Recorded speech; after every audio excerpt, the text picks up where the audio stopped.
Bienvenidos todos a la presentación de Conocimiento Expropiado, este abrumador y extraordinario texto de Fernando Broncano.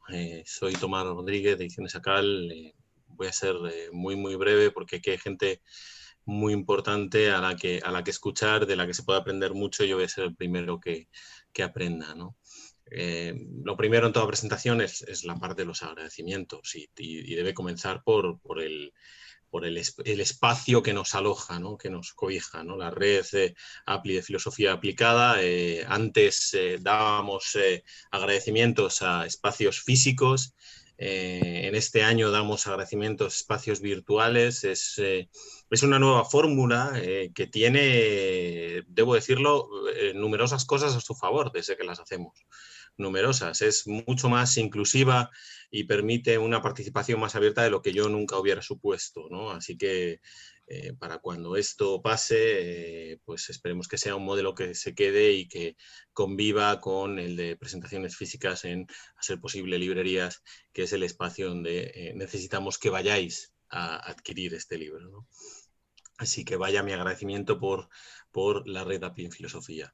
En segundo lugar, pues a los ponentes, a los amigos que nos acompañan, a Carlos Thiebaud de la Universidad Carlos III de Madrid y a Manuel de Pinero de la Universidad de Granada, ¿no? Mil gracias. Realmente es un placer contar con vosotros y aprender de vosotros. Por último y principal, siempre en una presentación y además nunca es suficiente las veces que se haga, agradecer al autor, ¿no? Al autor el haber apostado por nosotros, el habernos dejado ser parte de su obra.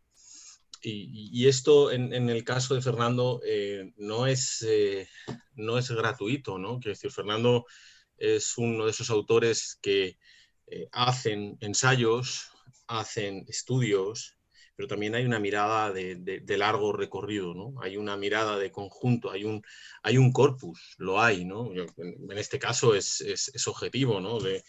Desde Culturas, Nombre de Derrota a Conocimiento Expropiado hay una continuidad, ¿no? En medio, puntos ciegos o espacios de intimidad y cultura material y muchísimo más pensamiento, es decir, hay una continuidad.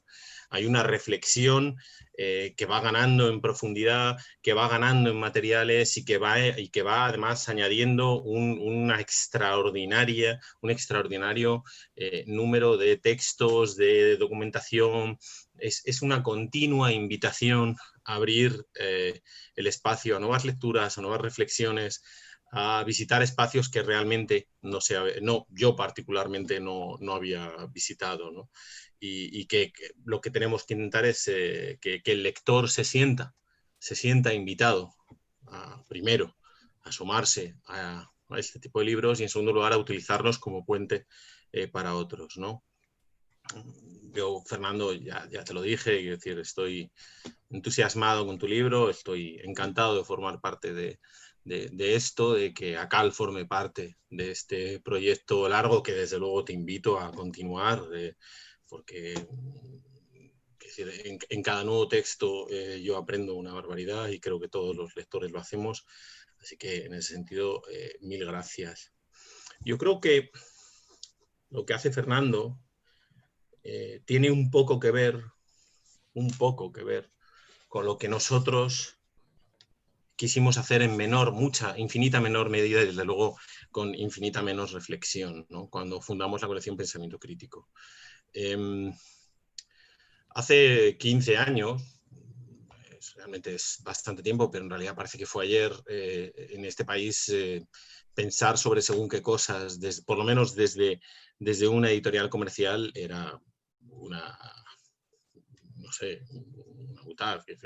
aventura casi absurda, ¿no? En aquellos tiempos en los que un determinado pensamiento que estaba dirigido a la construcción de espacios de pensamiento útiles en movimiento, ¿no? Antagonistas en buena parte de su manera de entender, estaba íntimamente copado por un posmarxismo foráneo, vamos a decir, ¿no? No es que el postmarxismo foráneo no sea útil, es extraordinariamente útil, pero daba la sensación de que no había un espacio sobre el que apoyar una reflexión nacional a la altura o muy por encima de lo que venía desde fuera. Y así, debo decirlo, las editoriales acabamos incluso publicando cosas que hoy son absolutamente intragables, que decir, o sea, se han publicado. Eso tiene que ver con un cambio. Recuerdo una frase que se me quedó grabada de Nuria Sánchez Madrid, que decía: la crisis nos sentó muy bien, porque nos obligó a mirar fuera. Nos obligó a mirar fuera cuando no directamente vivir fuera. Y ese fuera no es necesariamente fuera en geografías, sino incluso en espacios vitales que no contemplábamos fuera de la academia, ¿no? Y de repente la academia dejó de ser, si es que lo fue en algún momento, un espacio cerrado. Y de repente nos empezaron a llegar textos maravillosos para los que nosotros no teníamos un espacio. No habíamos planteado que ese espacio pudiera existir, no porque no se crearan esos textos, sino porque no sabíamos si existían esos lectores. Para una editorial la pregunta siempre es esa: si hay lectores para un libro semejante. Y vaya que sí lo sabía. Es decir, apostamos por crear una colección infinitamente más abierta que las anteriores, en que tuviera un pie en la actualidad y al mismo tiempo un pie en la reflexión teórica, que no tuviera miedo, ni muchísimo menos, de la reflexión teórica. Yo recuerdo que Fernando al principio me advertía: el libro va a ser largo y tendrá notas a pie de página. Y yo le decía: eso espero. Me parece estupendo que las tenga, ¿no? No, es así como tiene que ser. Lo cual no está reñido con textos pequeños que inviten a reflexiones muy grandes, que es decir, son diferentes debates dentro de una posibilidad para un mismo lector.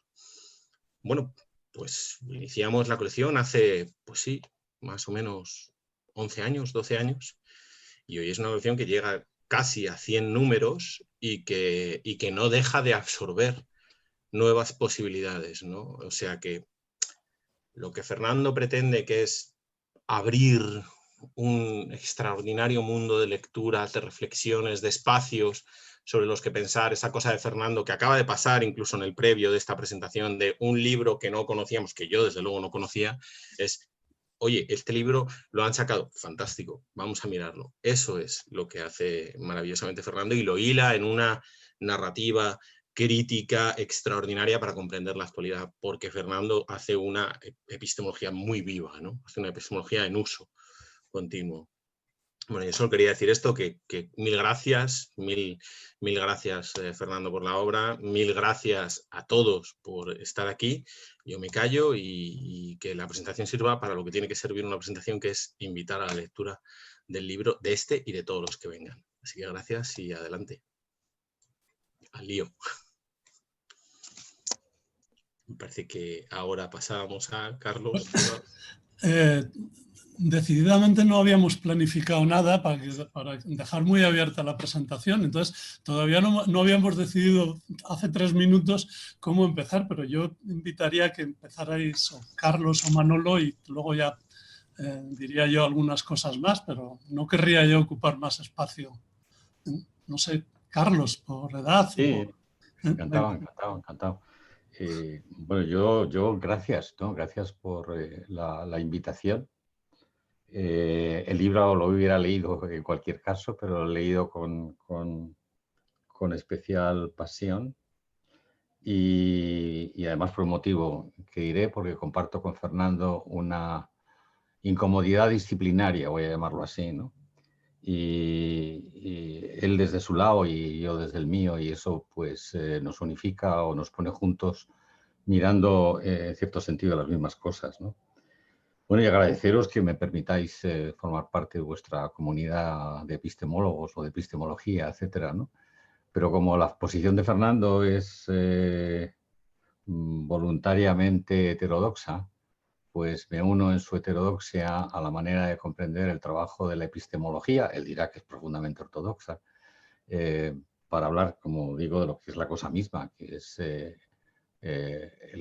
el carácter, lo que de epistemología hay en la justicia, en la injusticia y en la lucha por la justicia, ¿no?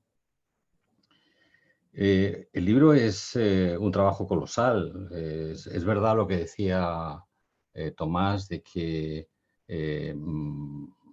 forma parte de un ciclo, yo diría de un camino, ¿no? Es decir, quienes seguimos a Fernando en sus libros, pero en sus blogs y en sus intervenciones, vemos que hay una especie de temáticas comunes y de ecos comunes que retornan una vez tras otra, ¿no? Pero este libro en concreto tiene algunas peculiaridades y algunas virtudes, si me permitís, vamos a hablar de virtudes luego, que son especiales, ¿no? Es casi un tratado, ¿no? Es decir, que es un tratado articulado, es decir, parte de una teoría de la agencia, y reconstruye una teoría de la agencia para reconstruir la forma en la que la agencia se estructura socialmente y tiene efectos sociales. Ahí se introduce la visión negativa de cómo las posiciones sociales determinan lo que Fernando denomina injusticias epistémicas, y ahí el trabajo de Fricker y de José Medina pues está en primer plano, y concluye con una tercera parte sobre una aproximación a teorías de la democracia y el papel que lo epistémico tiene en teorías de la democracia, ¿no? Es un ciclo completo y es un ciclo articulado y es un tratado coherente y consistente. Y los capítulos se van necesitando uno al otro. Hay una lógica interna de la discusión que lleva inevitablemente desde partir de análisis sobre qué es la estructura de conocimiento, lo que Fernando denomina anomalías en la historia de la filosofía, y es fascinante de la manera que aparecen presentes Platón o Descartes o Kant en ese primer momento, pero luego en muchos otros momentos del texto, ¿no? Y a partir de esa idea de la construcción de la idea de agencia que Fernando nos presenta y que va matizando, en el sentido de ir introduciéndole matices cada vez más, por ejemplo, con la teoría de la agencia de raíz Sosa, de la idea de las virtudes epistémicas, etcétera, va llevando hacia el análisis de la conformación social de las formas de desigualdad y de desigualdad en el conocimiento, y va concluyendo necesariamente, casi diría yo, en términos de la teoría de la democracia. Se podría leer el libro al revés, es decir, se podría leer pensando los problemas actuales de la discusión sobre las formas frustradas y frustrantes de nuestras estructuras democráticas, tratar de desentrañar en ellas lo que hay de desestructuras o estructuras mal estructuradas en términos epistémicos, reconstruir qué son posiciones sociales y posiciones epistémicas para ir al fondo del todo, que es una teoría de la agencia, ¿no? Es decir, que el libro es completo, ¿no? Aunque yo, si no conozco mal a Fernando, sospecho que algunas partes se desarrollarán más, y sobre todo yo le invitaría más a desarrollar y a trabajar más aspectos que tienen que ver con la tercera parte, con la teoría de la democracia, ¿no? Pero eso le sitúa a Fernando y nos sitúa a todos en una situación que antes ya he caracterizado de cierta incomodidad disciplinaria, ¿no? Antes de comenzar estábamos hablando del libro de Alcoff, ¿no? Rape and... ¿cómo es exactamente? Se me ha olvidado. Rape and Resistance, violación y resistencia, ¿no? El libro de Alcoff, como el libro de Fernando, es un libro fascinante porque habla de las cosas mismas, por ejemplo, de las formas de la violación, desde los ejércitos a los entornos más domésticos, pero es un libro a la vez de contenidos jurídico-normativos, y es un libro a la vez sobre teoría de la experiencia de la mujer violada, y yo generalizaría otras formas de daño, ¿no? Y lo curioso de la posición de Alcoff, y yo creo que es lo interesante de la posición de Fernando, como fue el libro también de José Medina, de Epistemologías de la Resistencia, es que tenemos que estar trabajando a la vez en muchos frentes, ¿no? En el frente muy del dato inmediato, del dato sociológico, del dato que extraemos de los estudios al respecto, sobre cómo es las formas sociales de la desigualdad, por ejemplo, y a la vez estamos construyendo teoría de segundo grado sobre qué es la desigualdad, y a la vez estamos construyendo teorías de tercer grado, qué es la agencia, ¿no? Es decir, los que nos dedicamos a estas cosas estamos recorriendo niveles de abstracción disciplinaria muy matizados, muy estructurados, y por un lado, insisto, tienes casi que estar leyendo periódicos.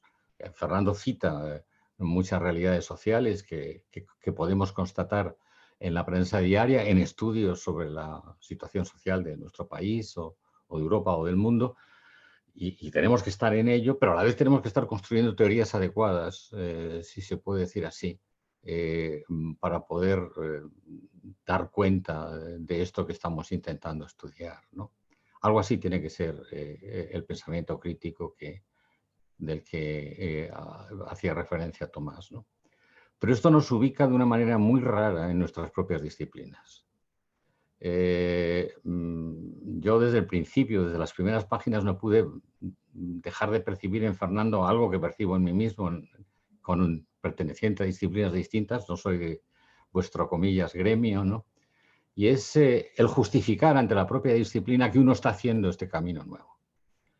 Y eso implica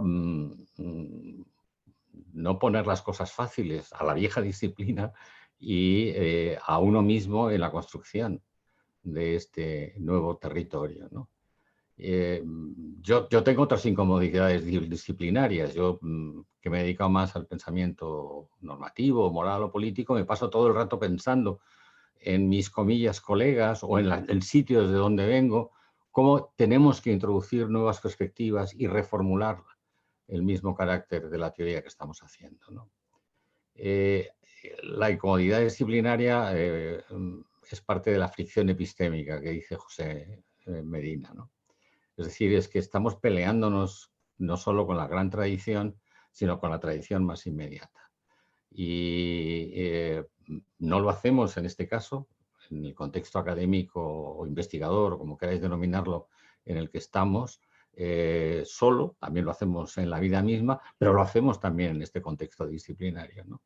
Y eso es parte de la fricción epistémica, ¿no? El concepto de fricción epistémica es más que una pelea dentro del seno de la academia, ciertamente, pero también se expresa en la academia misma. Por supuesto, en situaciones a veces de tensión y en situaciones a veces de desencuentro con nuestra propia disciplina, ¿no? O tratando de reentender esa disciplina de tal manera que, por ejemplo, la teoría de las virtudes de Sosa no sea una teoría simplemente del conocimiento interno a nuestros cráneos, sino que sea un sistema de prácticas sociales, y eso implica modificaciones en las estructuras de nuestros propios conceptos, ¿no? Bueno, si hay una virtud en el libro de Fernando, que son muchas, aparte de la cantidad inmensa de referencias bibliográficas, gracias Fernando, por lo que uno aprende siempre, es hacer de necesidad virtud y convertir esta inquietud disciplinaria en una metodología casi, ¿no? Y es darnos cuenta, ¿no? Quizá haya algo en los tiempos que fuerzan necesariamente a eso, ¿no? Y si algo tiene este malhadado país, esta malhadada cultura académica, es que muchas veces estamos fuera de los contextos donde se ha generado la gran teoría, pero precisamente eso nos ayuda a percibir cómo esa gran teoría tiene que ser reescrita y tiene que ser reentendida, ¿no? Y eso genera obras originales. Yo creo que la obra de Fernando, en la trayectoria de los últimos años, pero en concreto en el conocimiento expropiado, se muestra, yo creo, como una obra profundamente original. Bueno, me gustaría entrar a discutir cosas del libro de Fernando con Fernando, ¿no? O sea, pero no sé si es el momento ahora de hacerlo o va luego a la discusión, ¿no? Pero resaltaría una cosa con la que estoy profundamente de acuerdo, ¿no? Y es comprender el concepto de agencia, quizás sea un sustituto del viejo concepto de sujeto. A veces Fernando incluso utiliza los dos conceptos, ¿no? En estas dimensiones de contextualidad, de actividad, de salir de la anomalía y del dilema entre la pasividad y la actividad que constituye la anomalía de lo humano. Quizá el monismo anómalo de Davidson estaba por ahí subyaciendo. Y esa idea me parece que es una idea muy bonita con la que, por lo menos yo estos días que estoy preparando el curso, estoy intentando recuperar, ¿no? Luego hay cosas con las que quizá no esté tan de acuerdo o plantearía muchas dudas, ¿no? Pero eso forma parte de la conversación, del hacer teoría que estaba diciendo que estamos necesariamente haciendo a la vez que rehacemos nuestra posición intelectual y teórica en el mundo, ¿no? No tengo claro que en el encuentro entre justicia y epistemología, ¿qué es lo que ganamos, ¿no? Creo que ganamos una cosa, y Fernando insiste en ella de una manera muy clara, ¿no? Y es que toda teoría de la justicia tiene componentes epistémicos, y ser consciente de los componentes epistémicos es crucial. No solo porque haya injusticia hermenéutica, por decirlo a lo Fricker, sino porque me parece que él está hablando de un concepto más general, el concepto de daño epistémico, y es evidente que es decir que si toda forma social está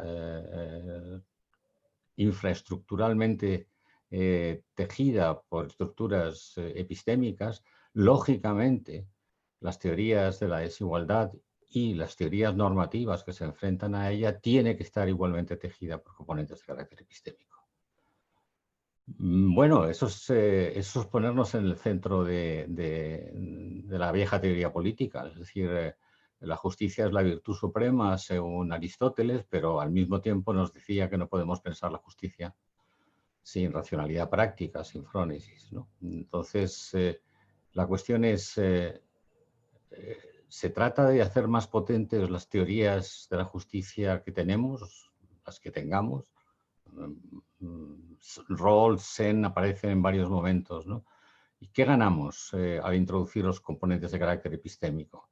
Cuando yo leía ese capítulo de Fernando, es el capítulo 6, si no recuerdo mal ahora, estaba repasando mentalmente la teoría rawlsiana y la teoría de Sen, por hablar de esas dos, y estaba diciendo, tiene razón, ¿no? Aquí hay un componente de que la distribución de recursos, la formulación de principios, etcétera, tiene que tener en cuenta componentes de carácter epistémico, ¿no? Pero no sé hasta qué punto está claro, y esa es mi duda, ¿no? Si esos componentes de carácter epistémico constituyen, por hablar de un autor al que Fernando le hace especial tilín en este aspecto, que es Walser, constituyen esferas diferenciadas, y los conocimientos son esferas diferenciadas, a veces lo son, pero yo creo que la tesis de Fernando es más fuerte, y es que no es el conocimiento como una esfera, puede ser la ciencia o puede ser la educación, sino que más bien creo que es un componente de cualquier sistema de creencias que podemos tener y a los que tenemos que acudir cuando definimos, por ejemplo, los principios de justicia, por utilizar la terminología de Rawls, ¿no? La teoría de justicia de Rawls es una modelización de una forma de argumentación pública basada en una modelización de una idea del juicio de los ciudadanos, y ahí evidentemente hay potentísimos elementos o necesarios elementos epistémicos que conviene subrayar. Pero yo ahí veo problemas, ¿no? Entonces, no veo muy bien si tendría que haber principios de justicia específicos para los bienes del conocimiento, o los bienes del conocimiento forman parte de bienes más genéricos como los recursos de los que debemos disponer los ciudadanos para desarrollar una vida digna y justa, ¿no? Esos son elementos que yo veo con ganas de discutir, vamos, que creo que sería interesante discutir más allá del marco de esta presentación, ¿no? Y luego otra cosa que me gustaría discutir más despacio en otro momento es la teoría de la democracia que Fernando está sosteniendo, ¿no? Es una teoría participativa, es una teoría deliberativa y lo que Fernando está llamando la atención es que quienes teorizan la teoría de la democracia, pero los ciudadanos que hacemos y queremos hacer democracias de carácter participativo, tenemos que ser más sensibles o más conscientes de las formas de desigualdad que epistémicamente se están generando en nuestras sociedades, ¿no? Eso es muy obvio en los términos clásicos en los que la teoría de la raza o la teoría del género está actualmente trabajando, pero también las teorías de la desigualdad social y de las estructuras sociales desiguales. Y lo vemos todo el rato cuando discutimos cómo son las formas de la democracia norteamericana en estos meses o cuando vemos los meollos y los líos de la democracia española, nos damos cuenta que hay componentes epistémicos que una mirada analítica aguda puede poner en evidencia para perfeccionar las formas de nuestro razonamiento público, ¿no? Bueno, esos son aspectos que dejo simplemente abiertos, tengo más, pero bueno, para lo del análisis de la suerte epistémica me pareció precioso, etcétera, ¿no? Pero hay muchas cosas que se podrían discutir del libro, ¿no? Que es, como he dicho, un libro completo, o sea, es una especie de tratado, ¿no? Es decir, articulado de manera coherente, que permite muchas entradas, permite entrar en él desde muchos lugares y deja abiertos muchos problemas de discusión, ¿no? De eso se trata precisamente y por eso yo creo que hay que agradecerte, Fernando, el trabajo que has hecho. No sé, así de entrada se me ocurre deciros esto, no sé qué, si queréis que digamos más cosas, luego podemos decirlo. Sí, como vamos a tener tiempo de debatir, pues Manolo, ahora... ¿Vale? ¿Pues yo? Vale. Bueno, yo quiero empezar dando las gracias por el placer de estar aquí compartiendo con vosotros este rato para discutir el libro de Fernando y además con tanto público como tenemos. Bueno, para mí ha sido un gusto leer el libro. Yo voy a hacer algo parecido a lo que ha hecho Carlos, imagino. Voy a hacer una breve alabanza del libro y señalar las cosas que me han parecido más interesantes. También tenía dudas en una línea parecida a lo que ha señalado Carlos, con respecto al tono más adecuado para esta discusión. De hecho, el otro día estaba por la noche leyendo el libro en el salón y mi hijo Diego, que tiene 10 años, le entró una curiosidad tremenda acerca de qué va el libro y qué es expropiado. Y empezó a hacerme preguntas y mientras le explicaba de alguna manera de lo que iba el libro, pues dije, bueno, tal, y en esto yo no estoy tan de acuerdo. Y entonces me dijo, ¿pero qué estás haciendo, papá? ¿Te estás leyendo un libro para luego ir a discutirlo con Fernando Broncano y decirle que está mal? No, no, no, no. Es una presentación del libro. Y mira, Tomás se está riendo porque es una presentación de un libro y la prioridad es que, siendo un libro tan bueno, convenzamos a la gente que está allí de que se lo compre y de que se lo lea. Y luego ya habrá ocasiones de discutir acerca de cuestiones más puntuales y si estamos o no estamos tan de acuerdo. Pero me ha llamado la atención que una de las cosas que ha puesto sobre la mesa Carlos es un poco la inversa de con lo que yo voy a terminar. Yo voy a dejar, además de hacer un resumen de las cosas que más me han interesado, quiero poner un par de preguntas sobre la mesa. Y una tiene que ver con la relación entre el concepto de justicia y el conocimiento también, pero hay un sentido en el que me da la impresión de que mi pregunta es la inversa a la de Carlos. Y puede ser útil que, de hecho, Fernando empiece respondiéndonos simultáneamente a los dos y a la pinza que espero que le podamos hacer entre ambos. Bueno, yo estoy totalmente de acuerdo con la alabanza que ha hecho Carlos con respecto a lo ambicioso que es el libro, lo muchísimo que se puede aprender de él, lo bien escrito que está, aunque eso, por supuesto, para todos los que hemos leído ya antes de Fernando no es una sorpresa. Hay partes uso todavía capítulos de Saber en Condiciones como recomendación en mis clases de epistemología y creo que algunos de ellos los voy a sustituir por capítulos de este libro. Y, en fin, las virtudes tienen que ver con los ejemplos que usa Fernando, con la amplitud tan enorme de temáticas y lo bien hiladas que están unas con otras. En fin, no me voy a detener mucho en esto porque ya Carlos ha dicho un poco al respecto y porque además supongo que la mayoría de la gente que hay aquí eso ya lo sabe, eso ya lo espera de un libro de Fernando. Entonces, quiero empezar señalando dos formas distintas en las que yo he estado leyendo el libro simultáneamente. Por una parte, lo he estado leyendo con ojos de epistemólogo y me parece que desde esa perspectiva, desde la perspectiva de alguien que se dedica a la epistemología académica y que además la mayor parte de su docencia también está centrada en la epistemología académica, creo que una de las grandes virtudes del libro, sobre todo se recoge en la primera de las 3 partes del libro, es la capacidad que tiene para presentar lo que podríamos llamar posiciones amigas, el externismo, el confiabilismo, la primacía del testimonio, la epistemología de las virtudes, el contextualismo.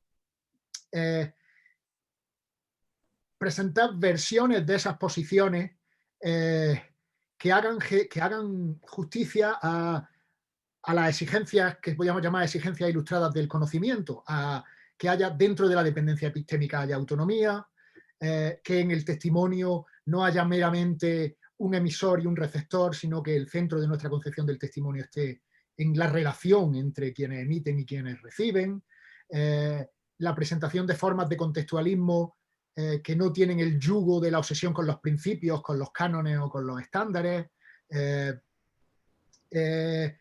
entender el conocimiento en términos de responsabilidad y de la agencia que están involucradas. Es decir, hay muchas posiciones con las que uno está muy familiarizado en epistemología académica o tradicional, que están muy bien conectadas unas con otras en el primer tercio del libro y que además están muy finamente elaboradas. No cualquier contextualismo, no cualquier agencialismo le sirve a Fernando para articular su argumento. Y en concreto me ha parecido especialmente interesante y sugerente la conexión que plantea Fernando al principio entre, por una parte, el giro político y social de la epistemología y el externismo, el contextualismo y el agencialismo. Esto muy brevemente aparece ya en la introducción del libro y solo este par de páginas a cualquiera que le interese la epistemología ya le hacen querer leerse el libro de principio a fin. Y quiero señalar un poco con respecto a estas 3 cuestiones. ¿Por qué externismo, contextualismo y agencialismo o primacía de la agencia juegan un papel tan importante en la concepción del conocimiento que nos presenta Fernando al principio del libro y que luego va a servir para hablar de tanto injusticias que tienen que ver con el conocimiento como con la superioridad epistémica de la democracia? Yo personalmente durante mucho tiempo el externismo me parecía que era una forma opresiva de entender el conocimiento, porque siempre tendía a pensar en el externismo como una concepción del conocimiento, de la justificación que elimina las razones y elimina al sujeto y las sustituye por causas. Pero sin embargo, en media página, la manera en la que Fernando presenta el externismo muestra que no solo no es así, no solo no tiene que ser así, aunque haya formas de externismo que sí que son así, no solo no tiene que ser así, sino que una cierta forma de entender el externismo es precisamente la mejor manera de concebir el conocimiento de una manera estructural, de una manera social y de una manera política.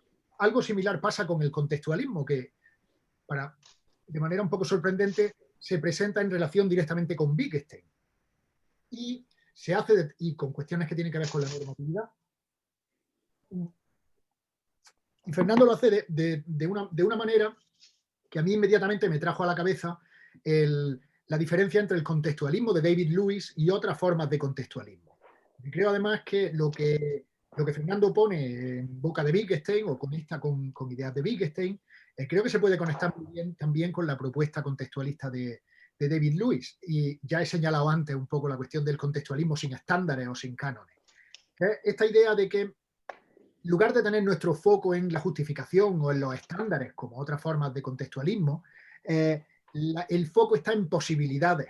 Y creo que esto encaja muy bien con algunas de las discusiones más interesantes que hay en la segunda parte del libro.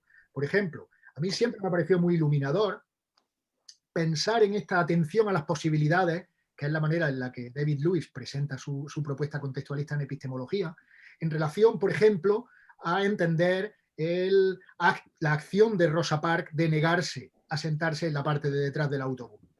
Hay una cierta manera, hay un cierto sentido en el que algunos de estos momentos revolucionarios en los que alguien se niega a actuar como se espera de ellos, es precisamente poner posibilidades sobre la mesa que antes no habían sido consideradas. Eso no cualquier forma de contextualismo puede recogerlo, pero por ejemplo de David Luisi y de hecho, la medida en la que Wittgenstein es contextualista, Wittgenstein también. Por seguir también con la primera parte, me ha parecido también preciosa la reivindicación que hace, creo que en el capítulo 3, de la epistemología moderna, que lejos de ser el brazo teórico armado de los excesos de la modernidad, como prácticamente de manera literal dice Fernando, es un intento de comprender precisamente la derrota de las posibilidades epistémicas que se abrían con el Renacimiento, con la Ilustración. Fernando menciona también la Revolución Francesa. A mí me ha parecido una manera muy, muy iluminadora y muy grata de mirar a la epistemología moderna. Y un poco heterodoxa también, por usar el término que usó antes Carlos. Pero además de este, digamos, foco un poco más académico, más de pensar en los aspectos epistemológicos más tradicionales del libro, pensando en el libro como uno que llega mucho más allá de ser un libro de teoría del conocimiento académica, aunque incluya partes que son muy relevantes para la teoría del conocimiento académica, también me parece que leer el libro como un texto que reivindica del principio a fin que no puede haber epistemología sin política, ni política sin epistemología. Y creo, por lo menos esta es la manera en la que yo he reconstruido el argumento, lo que me parece el argumento central del libro, creo que es un largo y apasionante argumento a favor de la idea, que es una idea que es muy atractiva y muy poderosa, que es que si entendemos el conocimiento de una cierta forma, de la forma en la que nos ha ido presentando Fernando en la primera parte del libro, como un bien no instrumental, que no solo pertenece al colectivo en la medida en la que es producido por el colectivo, aunque ello no suponga abandonar la autonomía y la responsabilidad intelectual de los individuos que lo forman. Si entendemos el conocimiento de una determinada manera, entonces la mejor forma de combatir injusticias epistémicas, las que se discuten en la segunda parte del libro, es potenciando la participación democrática en prácticas epistémicas. Ese es el argumento central del libro que unifica las tres partes, digamos. Esto no es una crítica, pero sí una duda. Dado que para mí la conclusión es tan obviamente verdadera, no estoy seguro de si... Me resulta muy difícil distanciarme del libro y pensar, si yo ya no hubiera estado convencido de esto desde el principio, me hubiera convencido el libro. Y de hecho me ha inquietado un poco una cosa que ha dicho Carlos con respecto a la posibilidad de leer el libro desde el final hacia el principio. O sea, el hecho... inmediatamente ha resonado conmigo. Si el libro hubiera empezado presentando argumentos a favor de la superioridad epistémica de la democracia con respecto a otras formas de organización política, y eso se hubiera desarrollado mostrando el tipo de injusticias epistémicas que ese tipo de deliberación democrática podrían evitar, y finalmente iluminando cómo eso le da sentido a teorías epistemológicas que tradicionalmente siempre se presentan de manera muy seca y muy distanciada de cuestiones prácticas, cuando Carlos estaba diciendo el libro se puede leer desde el final hasta el principio, de pronto he pensado, bueno, yo quiero que este libro sirva para convencer a gente que no está convencida ya. Y me da la impresión de que funcionaría, pero yo no tengo la capacidad de distanciarme para pensar que si yo hubiera tenido un compromiso con la pureza teórica de la epistemología, o si yo estuviera convencido por los argumentos platónicos en contra de la democracia, si la lectura del libro me hubiera hecho cambiar de opinión. Entonces, quizás, Fernando, si quieres, cuando a responder a las cosas que dices, podrías decirnos por qué has decidido organizar el libro de esta manera. Epistemología más tradicional, el daño y la injusticia epistémica, y finalmente la discusión sobre conocimiento y democracia en lugar de hacerlo de la otra manera, porque eso puede ser iluminador para que veamos cuál es la estructura general y el argumento general del libro. Y bueno, voy a decir otra cosa más. Ya si os parece que Fernando nos comente alguna cosilla y abrimos el debate. Desde el principio, y esto también es una cosa que ha señalado Carlos, Fernando hace algo que con frecuencia nos vemos obligados a hacer los que los que estamos comprometidos con el carácter político de la epistemología y con el carácter epistemológico de la política. No tanto pedir excusas, pero sí decir, esto es algo que no cualquiera que haya pasado por un curso de epistemología podría esperarse. Hay todavía con mucha frecuencia los cursos de epistemología son muy secos, los ejemplos no tienen en general carga política o carga social o carga práctica. Entonces, si no lo he entendido mal, una de las estrategias de Fernando es decir, la epistemología nunca ha dejado de ser política. De hecho, hay un momento ya casi al final del libro donde señala que el Teeteto es un tratado de epistemología política. Aquí me surge esto no sé si es una boutade o es una paradoja genuina, pero me surge una duda y ahora la desarrollo un poco y planteo la pregunta con respecto al papel que la noción de justicia, que una vía positiva para hablar de la noción de justicia puede jugar en el proyecto de Fernando. Si la epistemología no puede sino ser política, y si siempre ha sido política, incluso cuando a veces en la superficie no lo ha parecido, me surge una duda que voy a plantear en unos términos que el propio Fernando utiliza en un momento. Fernando usa en un momento una expresión que a mí yo no podía evitar pensar que se trata de humor de secano, que es cuando dice, si todo es agua, la toalla también es agua. Y esto me ha hecho pensar, si todo es político, entonces nada es político. Y esto es una reacción que yo a veces he tenido a afirmaciones excesivamente rápidas de tu cuerpo es político, todo es político, los calcetines que llevas son políticos. Si todo termina siendo político, hay un cierto sentido en el que no tenemos manera de distinguir lo que es político de lo que no lo es. Si toda la epistemología es epistemología política, quizás estemos perdiendo a algunos buenos compañeros de viaje, gente que se sienta más cómodo haciendo epistemología abstracta tradicional, pero cuyos instrumentos puedan ser útiles para quienes se dedican a la epistemología política. Esto lo digo a pesar de que soy un fanático publicista de lo que aquí en Granada hemos venido a llamar el giro político en filosofía analítica, y que hemos recomendado a nuestros compañeros cada vez que hemos tenido ocasión a que se unan al mismo. Desde luego a Fernando no es necesario pedirle que se una. Pero aquí lo que quiero es plantear otra pregunta que tiene que ver con la noción de justicia dentro de esto que podríamos llamar el giro político.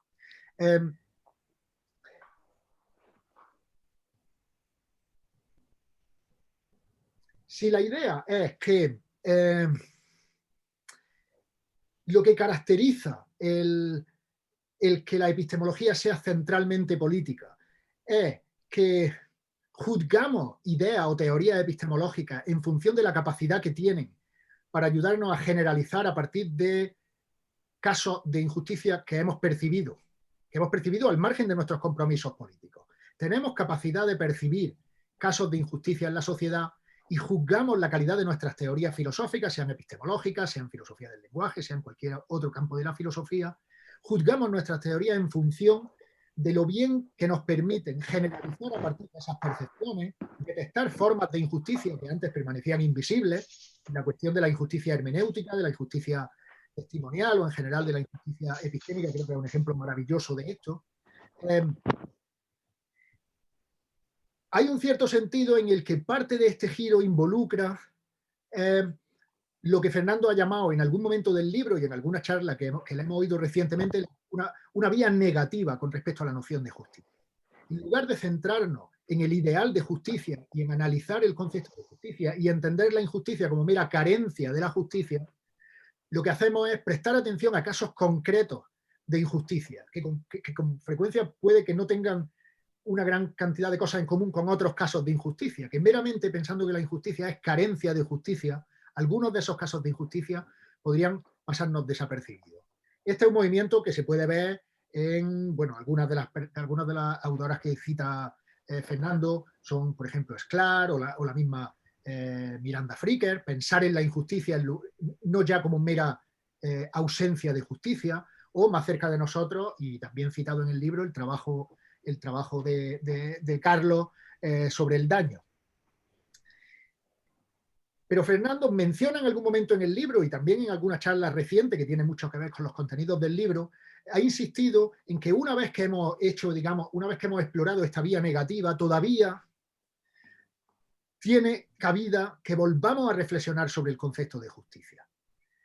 Y aquí ya con esto termino. Mi pregunta va un poco la inversa de la que planteaba Carlos antes. Carlos, si no lo entendí mal, planteaba qué proporciona la noción de conocimiento al concepto de justicia. Yo lo que quiero plantearte, Fernando, es qué necesidad tenemos de volver a reflexionar sobre el concepto de justicia una vez que hemos visto el potencial liberador que puede tener pensar sobre casos concretos de injusticia. ¿No te parece que cabe el riesgo de que volver a una vía positiva, aunque sea ya después de haber pasado por la vía negativa, nos lleve de nuevo a discusiones idealizadas y que no sean especialmente útiles para la transformación de la realidad, incluso si concebimos la justicia esencialmente como un ideal regulativo? Entonces, yo con esto termino. He dejado un par de cosas ahí por si Fernando quiere comentarlas y vuelvo a reafirmar mi amor por el libro, lo bien que me lo he pasado leyendo, lo mucho que he aprendido y mi recomendación más absoluta para que toda la gente que haya aquí, en cuanto cerremos, se pongan a leerlo. Pues vale, muchas gracias. No voy a poder responder como merecéis porque vuestras preguntas son muy profundas y muy complicadas y son preguntas que yo me he estado haciendo en la redacción y tengo que reconocer que no he sabido responderlas. O sea, el libro nace de una experiencia trágica que yo creo que todos los que hacemos filosofía, mucha gente por lo menos la tenemos, que hay que pensar siempre en tensiones.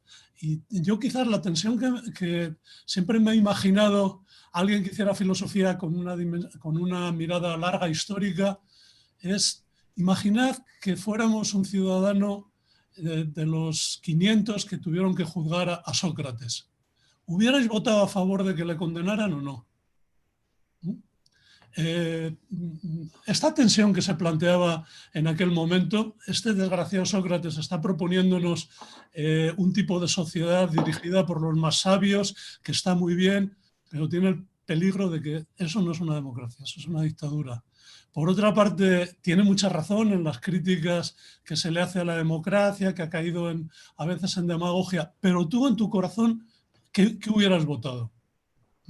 Bueno, esta pregunta me parece que es la que recorre todo el libro. Y esto es lo que me ha llevado a pensar, bueno, ¿a quién voy a dirigirlo? Bueno, pues a gente que en algún sentido piensa, como estaba planteando ahora Manolo, que el trabajo conceptual puro es un trabajo digno, es un trabajo que puede ser suficiente y que no tiene por qué acusársele de estar ajeno a la política. Por una parte. O sea, y yo, en un lado, estoy convencido de que aprendemos muchísimo de la gente que le ha dedicado con toda honradez toda su vida, pues como Luis o como David Luis o como tanta otra gente, a un trabajo analítico de perfilar conceptos, de afinarlos, o Ernest Sosa, que es en algún sentido el maestro mío que está de fondo en todo el libro. Pero por otra parte, yo estoy pensando también en otra gente, que es todo lo contrario. Estoy pensando en mis amigos, en mis compañeros, más de afinidades políticas, del populismo de izquierdas, donde piensan que el trabajo conceptual no es importante, que la democracia no es importante, digamos, el conocimiento, sino que lo que es importante es qué es lo que la gente cree, qué es lo que a la gente la mueve. Y a mí entre estas dos posiciones me parece que tiene que haber caminos intermedios, ¿no? Tiene que haber caminos en los que encontremos vías que convenzamos a quienes están trabajando con conceptos que tú no puedes hacer un trabajo conceptual impunemente sin darte cuenta que lo que tú haces en el lenguaje tiene consecuencias en la realidad. Y esto a mí me parece que es central. Por eso esta afirmación que hago de que toda epistemología es política, la hago de todo corazón, en el sentido que no hace falta que tú te estemos sacando, digamos, siempre los hilos políticos de lo que haces, pero Tú tienes que ser responsable de saber que cuando le estás dando nombre a las experiencias, cuando estás perfilando conceptos, estás haciendo limitaciones en la realidad. Estás haciendo círculos y estás creando esferas que tienen consecuencias políticas. Y en este sentido es el que me parece que hay que... Y por otra parte, quien está haciendo política en el campo, digamos, más práctico, metido con las manos en la mierda y los pies en el barro, tiene que saber que las palabras son importantes, que los conceptos son importantes, que si no afinamos, es decir, si no perfilamos lo que estamos queriendo decir, es posible que lo que nos estemos entregando toda una serie de prácticas, de emociones, de movimientos, de trabajos, de historias, se las estemos entregando, lo que decía Valdano de la teoría del jugador cartero. Dices, es el jugador que coge el balón desde atrás, corre, regatea a todo el mundo y se lo entrega al defensa. Bueno, pues esto es probablemente lo que esté haciendo mucha gente que está en la política, haciendo de carteros, ¿no? Es decir, cogen un problema y por no saberlo debatir bien, terminan entregándoselo a quien no debería. Bueno, esta tensión no la sé resolver, pero sé que es la tensión central de quienes quieren hacer política y quieren hacer al mismo tiempo trabajo teórico, y que es una cuestión trágica. Y voy ya a responder a lo que planteáis. Quiero ser muy breve para abrir un debate. El problema de la justicia y en relación con en qué sentido aporta la epistemología algo a la teoría de la justicia, y a la inversa, y en qué medida ambas cosas aportan algo a la teoría de la democracia. Bueno, yo tenía quizás dos polos pensando cuando también enfrentaba el libro. Por una parte, las teorías tradicionales de la justicia, como las de Rawls y Amartya Sen, y otras tantas que hay, y por otra parte, Foucault, por decirlo en dos extremos, que también, es decir, en qué medida cuando pensamos en dimensiones normativas del reparto y del orden de lo real, es decir, cuando estamos trabajando por un orden que sea aceptable para todos, que en eso consiste, al fin y al cabo, una sociedad justa, una sociedad que esté bien ordenada, ¿en qué medida eso lo podemos hacer haciendo teorías, por ejemplo, del consenso, o haciendo teorías de las capacidades, como hace Amartya Sen? ¿Y en qué medida eso no basta con eso? Sino hay que mirar a las prácticas, hay que mirar a las experiencias, hay que darle nombre a las cosas. Entonces, estos dos polos en algún sentido también se tienen que debatir y crear. Son fricciones epistémicas a las que no debemos renunciar y debemos de mantenerlas como antagonismos. Es decir, en qué medida hay que mirar directamente a las prácticas, pero mirando a las prácticas contra Foucault, diría también contra mucho pensamiento posmoderno, contra Laclau o contra Chantal Mouffe, que son mis polos en los que me siento muy cerca en algunos sentidos y en otros me siento muy lejanos. No basta con mirar a las prácticas, a menos que podamos distinguir entre lo que la gente cree y lo que la gente sabe. Y ahora pongo el tema que estaba comentando antes Carlos, del libro de Linda Martin Alcoff, sobre la violación. Ella tiene una experiencia que ha tenido ella en primera persona, de ser una mujer sometida a abusos, de haber pasado por 1000 infiernos, y cuenta en el libro la necesidad que tiene, cómo su trabajo se ha pasado décadas haciendo epistemología dura y haciendo feminismo, pero cómo nunca había podido tratar este problema, porque era un problema intrínsecamente muy complicado. Era un problema de que teorizar esa experiencia no puede ser una teorización en solitario, ni puede ser una teorización puramente conceptual, que ella necesitó grupos, lo que estoy trabajando ahora, que espero que sea lo próximo que haga, lo que llamo fraternidades epistémicas. Hay cosas que no pueden ser hechas en solitario. Y hay cosas que no pueden ser hechas simplemente con el cincel del teórico que trabaja sobre el lenguaje. Pero al mismo tiempo, quien está metido en la práctica, y ella yo creo que es muy fina en esto, no basta con la práctica, necesitamos saber qué es qué ha sido lo verdadero, qué es lo que ha ocurrido. Quien ha sido sometido a un daño, en este caso a una violación, tenemos que saber qué es lo que ocurrió. Una experiencia es una experiencia de algo.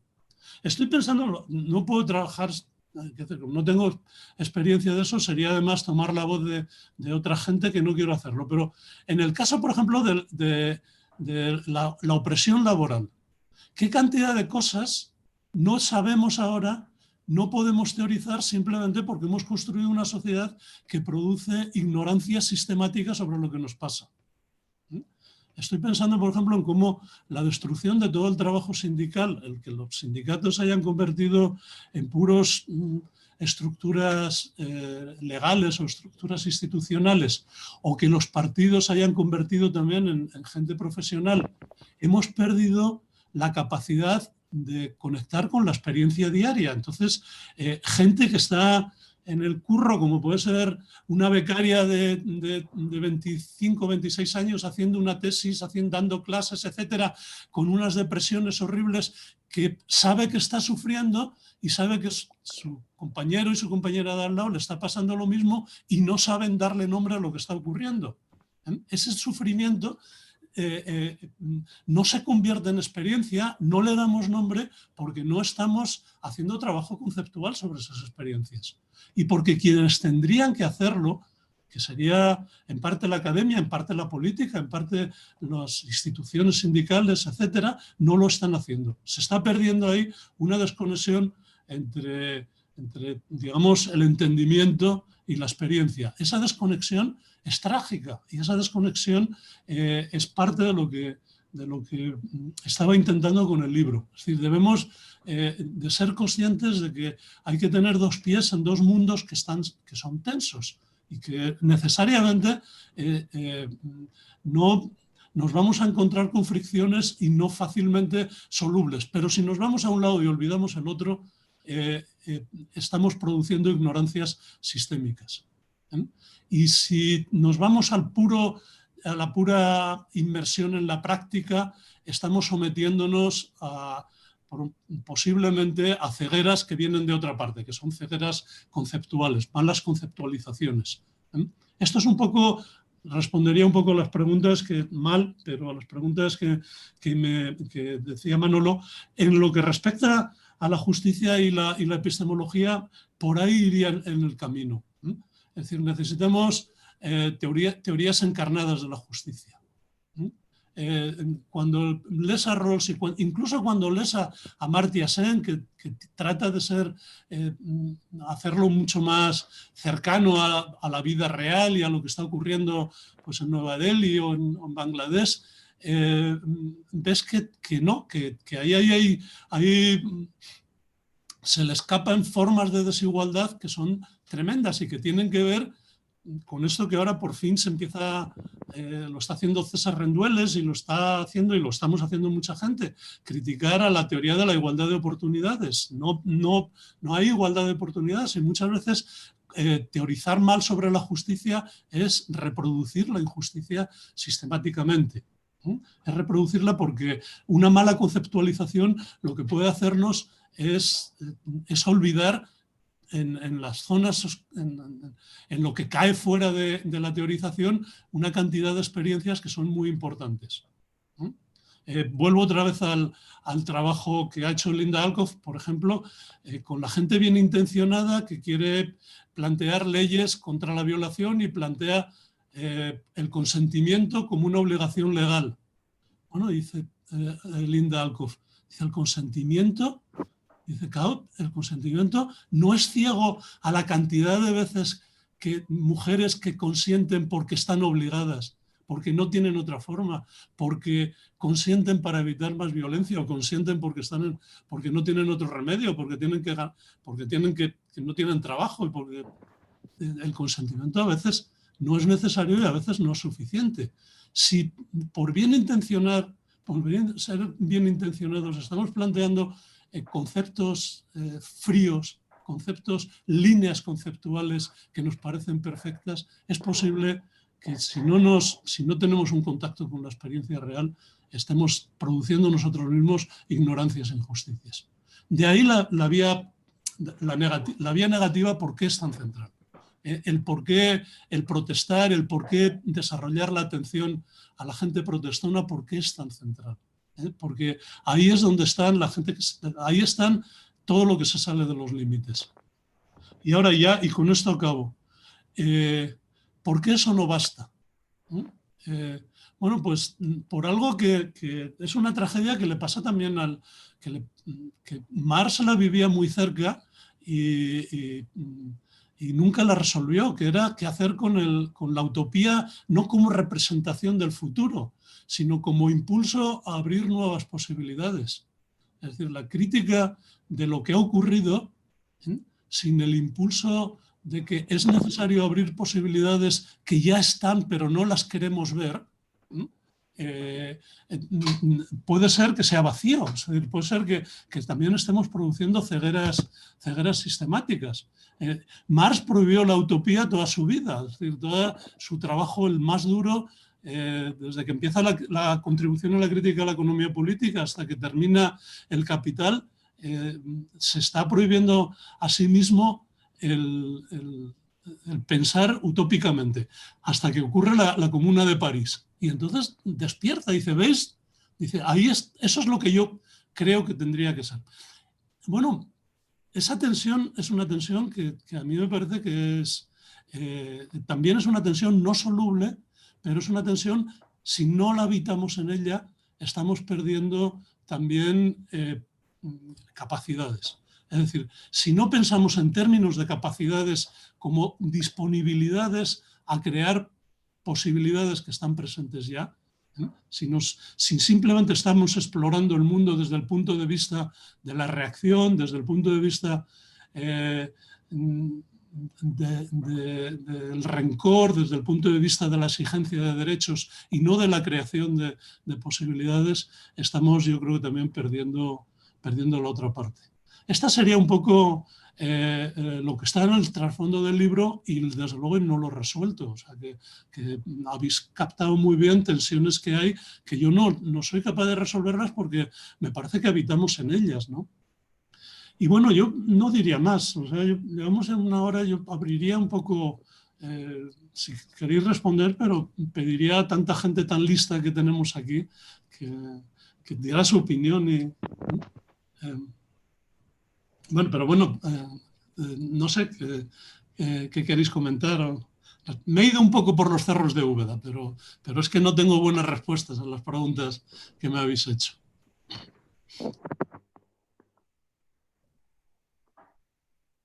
Yo diría que si tenéis algo que hacer, que decir quienes estáis presentes, sin más tomar la palabra, es decir, activar el micrófono, y si hay mucho lío ya nos ordenamos, nos autoorganizamos, pero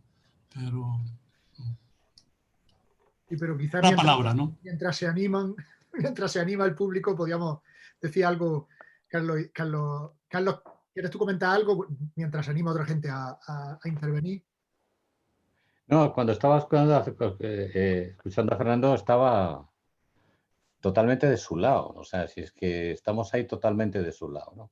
Y él dice, hay tensiones no resueltas y quizá no resolubles, ¿no?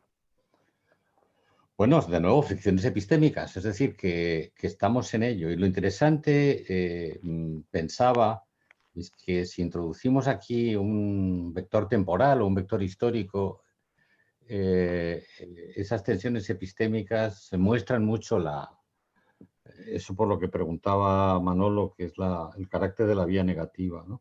O sea, ¿cuántos milenios ha estado la humanidad con esclavitud? ¿Cuántos milenios, y sigue estando de otras maneras, ha estado y está la humanidad con sexismo, discriminación de género, sumisión de la mujer, violencia de la mujer, por hablar del tema que hoy nos ronda, que es el de Linda Alcoff, ¿no? Es decir, ¿y qué ha hecho falta para que empezamos a ver esas cosas. Bueno, Fernando lo ha dicho claramente, ¿no? La necesidad de poner la palabra adecuada, el concepto adecuado, ¿no? Claro, cuando uno lee la justificación de la esclavitud natural en Aristóteles y se avergüenza de ella, o cuando lee la justificación del papel subsidiario de la mujer y se avergüenza de ello, como filósofo y como varón, ¿no? Pues se da uno cuenta que es que ha hecho falta un trabajo de comunidades epistémicas, de desarrollo de comunidades epistémicas muy largo, que son sistemas de razones, pero que también son sistemas de percepciones y son sistemas casi de tactos, ¿no? Últimamente estoy muy obsesionado con la idea de que la conciencia cartesiana nos da la certidumbre de la subjetividad y de la identidad, pero el tacto, como el de Tomás en las llagas de Cristo, nos da la certidumbre del otro, ¿no? Pues nos hace falta aprendizajes de razones, de percepciones, para poner las palabras adecuadas, o para que las palabras adecuadas significan lo que significan, ¿no? Claro, si introducimos ese factor histórico, ese factor temporal, nos damos cuenta no solo que no existe progreso inmarcesible, sino que es un conflicto, es un proceso de conflicto, ¿no? Es un proceso de quizá adquisición de conciencia, ¿no? Y quizá adquisición de las mejores razones, ¿no? O sea, cuando Manolo le pregunta a Fernando, yo me siento interpelado también como abogado de la vía negativa, si no habría una forma de reconstruir desde la vía positiva lo que la vía negativa ha aportado, yo diría, en efecto, todo el rato lo estamos haciendo. Pero el peligro que tiene la construcción de las vías positivas es que anteponen el bien al daño, que anteponen la razón al conflicto o a la construcción o a la fricción, ¿no? Es que parecen salir de la cabeza de Zeus como Atenea, todas armadas, y se olvida ese proceso de experiencia. Y claro, el proceso de la experiencia es lo que es crucial. Lo que hemos aprendido en el proceso de la experiencia, en temas como la esclavitud o la sumisión de la mujer o la violencia, es un proceso de irle poniendo nombres y ir viendo cosas, ¿no? A mí lo que me aterra es, Dios mío, que no estamos viendo, ¿no? O sea, a mí lo que de verdad me aterra, porque dices, vas ampliando la especie, no sé qué, el antropoceno, lo que sea. Y dices, pero ¿qué me estoy perdiendo en las relaciones incluso de las personas, ¿no? No solo ya como persona individual, que evidentemente pierdo muchas cosas y soy ciego a muchas cosas, sino como nuestro propio trabajo conceptual. Pero bueno, eso, para que no me lleve a la melancolía, eso lo dejo para el momento de la soledad. Pero lo que estamos haciendo es construyendo esos conceptos a lo largo del tiempo, ¿no? Y bueno, y que ahí surgen muchos otros temas que son bastante importantes en la discusión contemporánea, ¿no? Respecto al que nos cabe esperar, es decir, si asumimos el presente, cómo tenemos que asumirlo, ¿no? Bueno, es otra coda más en lo mismo. Hola, Fernando. A mí me surge una pregunta. Soy Juan de la Cruz. No sé si lo tocas también en el libro o si no es así, al menos cuál es tu opinión acerca de otro de tus grandes temas, ¿no? De cómo la tecnología y en particular la inteligencia artificial, un tema en el que estoy especialmente interesado, pues puede afectar o interferir en estas cuestiones epistemológicas o de acción con respecto a la política, ¿no? Como el hecho quizá de que distorsione o presente la información o la capte o pueda proporcionar un concepto de lo que es verdad, de lo que es cierto, pues puede impactar o puede afectarnos, ¿no? También con respecto a la cuestión de agencia, hasta qué punto la inteligencia artificial o tecnologías automatizadas pues pueden interferir también en la agencia política o este tipo de cuestiones en las que tratas en el libro. Un poco saber tu opinión o con ganas de leerlo ya, especialmente si aparecen estas temáticas. Muchas gracias. Sí, no, en el libro este no lo toco. Lo toqué en el último libro anterior, el Puntos Ciegos, en el que planteaba que, bueno, lo que está ocurriendo en este capitalismo de las plataformas es que ha encontrado son tecnologías de manipulación, o sea, que permiten que lo que son problemas de constitución natural de la psicología de los humanos, como son los sesgos, o como son eso se convierta en negocio, eso se convierta, digamos, en formas estructurales de producción de ignorancia, de producción de movilización de pasiones, etcétera. O sea, lo que hace la tecnología contemporánea, estas plataformas, es explotar capacidades psicológicas, de la misma forma que en otros tiempos lo que se explotaba eran los cuerpos, pues ahora se explota, digamos, las disposiciones más vulnerables y efectivamente también las fragilidades de la agencia. Sí, o sea, pero para la forma de resolverlo es justamente darnos cuenta de cómo ocurre eso. O sea, yo creo que precisamente el reforzar ahora los aspectos epistémicos, que yo creo que se está haciendo, y esto es bueno. O sea, en algún sentido, lo que decía antes Tomás, de que la crisis nos ha venido muy bien, pues en cierta forma Trump es una bendición, ha sido una bendición para el mundo. Es decir, porque Trump le ha puesto música a una letra que estaba ya ocurriendo, y que lo que hemos visto a dónde lleva. Y entonces esto, digamos, ahora yo creo que es el momento de empezar a tomar otras medidas y otros caminos. Pero vamos, lo diría así, pero no es el objeto del libro. Del anterior sí era al centro, ¿no?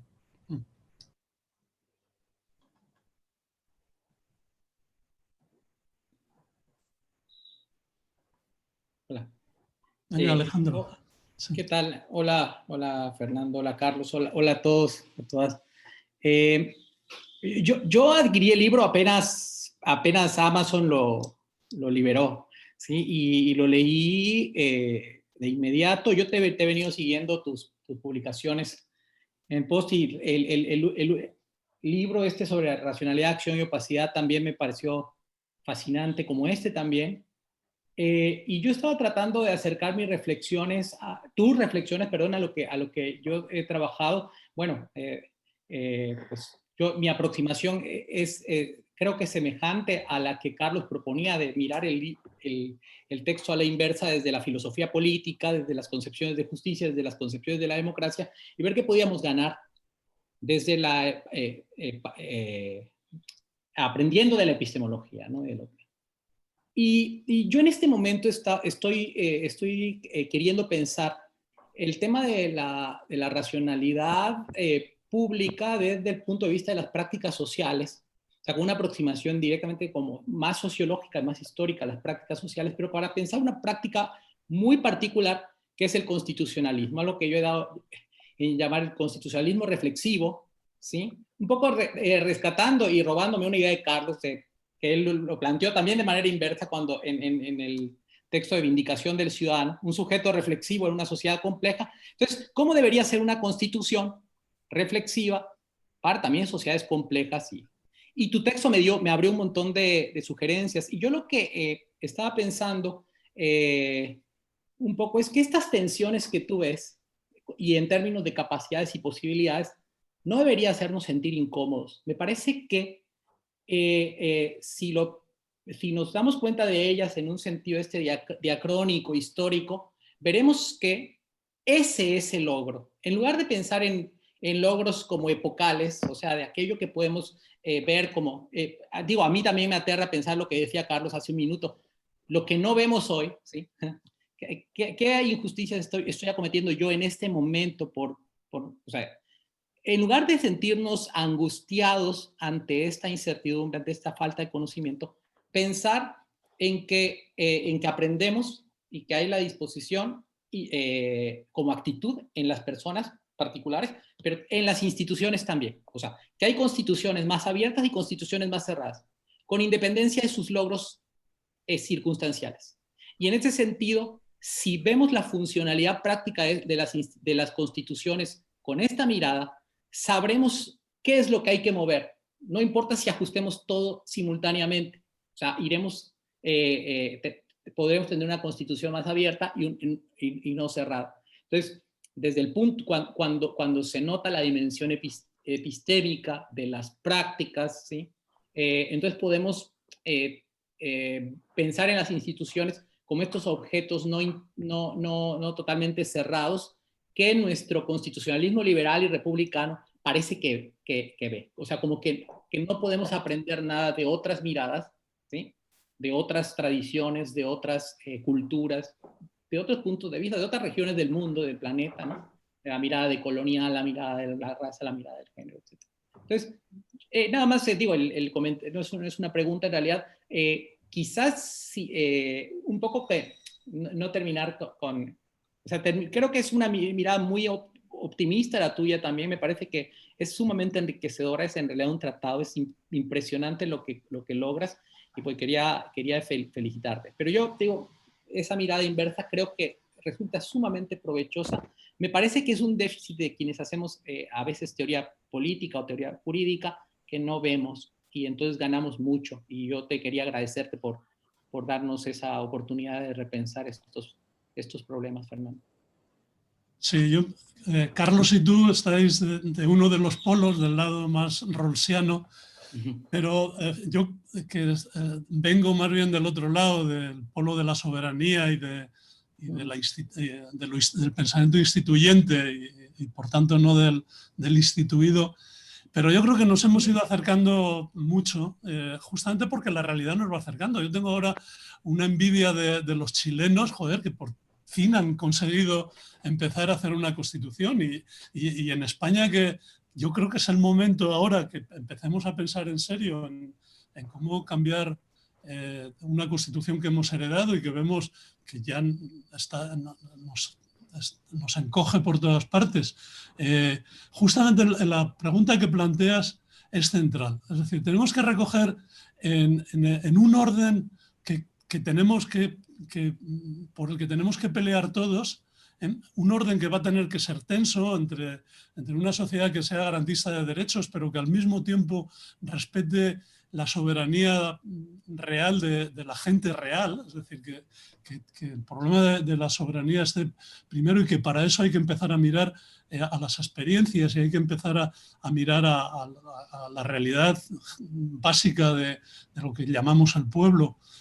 El cómo articular esas dos cosas significa que tenemos que abrir procesos constituyentes sabiendo que tiene que haber conflicto.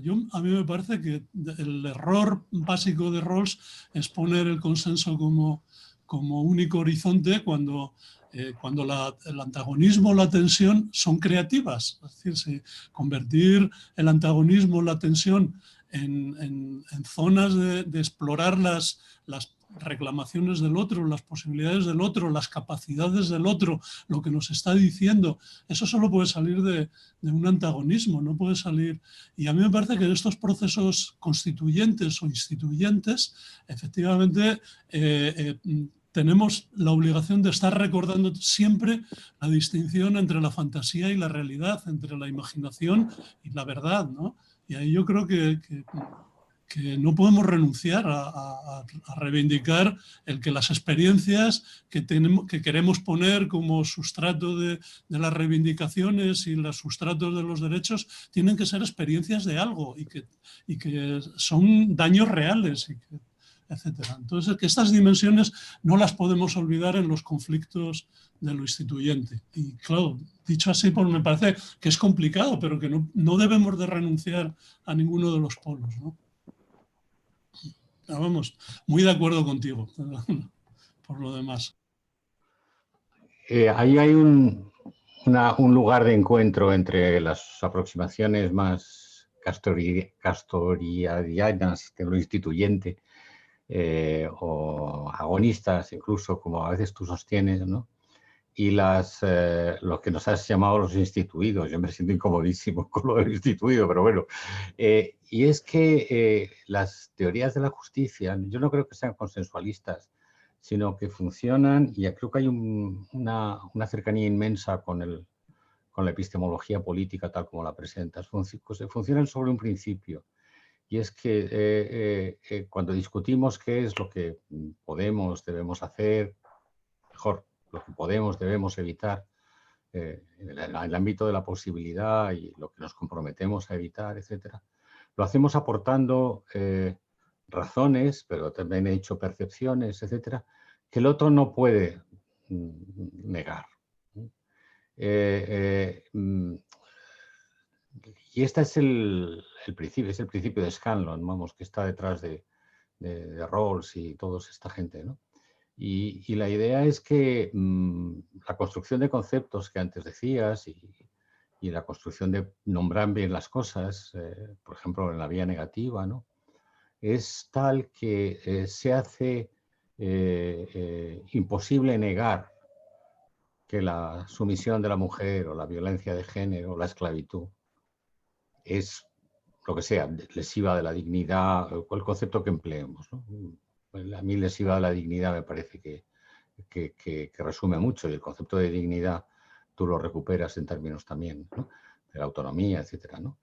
Entonces, fíjate, hay un lugar interesante, creo yo, sugiero, ¿no?, o sea, para que todo el trabajo de la primera parte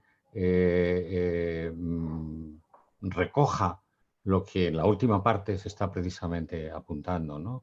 Yo lo llamo al principio de Scanlon, pero se puede llamar de otras maneras. Es la idea de que los ciudadanos no solo nos peleamos en la calle, que a veces nos peleamos, lo vemos, ¿no?, por lo menos contra la policía, sino que esgrimimos razones que estoy insistiendo en ampliar a percepciones, a sensaciones, a emociones, etcétera, ¿no? Digo, así los instituidos, pues somos menos instituidos. Sí, sí, no, es justo este es el dilema, vamos, esta es la tensión, es decir, el empoderamiento de la gente que protesta, de los movimientos sociales, tiene que lograr empoderarse también cognitivamente, es decir, tiene que construir razones que no haya forma de negar, salvo a la Trump, o sea, salvo de formas salvajes, ¿no? Y por otra parte, digamos, los instituidos, digamos, las formas institucionales tradicionales tienen que abrirse a considerar que se han llenado de palabras que ya no funcionan, que ya están vacías y que hay que llenarlas con todas estas experiencias que están saliendo y que las emociones a veces son portadoras de conocimiento. Es decir, y ahí es verdad, no es tanto consenso, sino encuentros, ¿no?, lo que tenemos que conseguir, ¿no? ¿Hay alguna mano levantada o es que no estoy viendo? ¿No? Yo puedo intervenir si me dejan. Claro. Bueno, en primer lugar, es una alegría desde Buenos Aires estar viendo esta conversación, querido Fernando. No me ha llegado todavía tu libro, estoy esperando que Book Deposit lo deposite en mi casa. Una alegría verlo a Carlos. Y a Manolo no lo conozco personalmente, así que espero conocerlo algún día. Voy a preguntarte más desde el palo más epistemológico, ¿no?, de la epistemología política, más en la parte epistemológica, tomando de una intervención que hizo Manolo, que mencionó que lo convenciste de las virtudes del externismo en una página, ¿no? Y frente a una visión más causalista, mencionó Manolo, del externismo, ¿no? Y la pregunta era, bueno, a veces algunas disputas al interior de la epistemología entre versiones externistas muy duras y versiones menos duras o internistas, a veces algunas soluciones de compromiso es, bueno, regalarles a los externistas la noción de conocimiento y que la noción que nos interesa como epistemólogos es la de responsabilidad epistémica, justificación y demás, ¿no? A veces hay salidas por ese lado. Sin embargo, tu libro se titula Conocimiento, ¿no? Lo menciono porque, por ejemplo, en la obra de Frick, en la obra de Medina, la noción de conocimiento no tiene un lugar central, ¿no? Tiene más centralidad la noción, yo diría, todo lo que gira en torno a la responsabilidad epistémica. Entonces la pregunta que te haría es, ¿por qué conocimiento? ¿Por qué te resulta relevante hablar de conocimiento para una epistemología política? Sí, muy buena pregunta. Eso tiene que ver con lo que planteaba antes Carlos del polo de lo agencial. Han ocurrido muchas cosas en epistemología en los últimos 30 años, que es una pena que en contextos fuera de lo académico y de la gente que estamos por aquí no se conozcan. Y una de ellas es, digamos, el entender el conocimiento desde el punto de vista puramente de un proceso y la justificación desde un punto de vista de un proceso interno que ocurre en el espacio de las razones o en el espacio de la mente, me da igual, es decir, en el espacio del lenguaje, a concebirlo como un proceso, tanto el conocimiento como la justificación, como un proceso que ocurre en la realidad.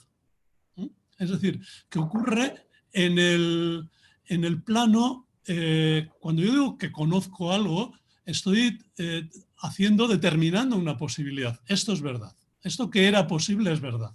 Esa determinación, que es una determinación de mi afirmación, de mi capacidad, lo que se pone en juego es toda la persona. Es decir, es verdad y apuesto mi vida a que eso es verdad.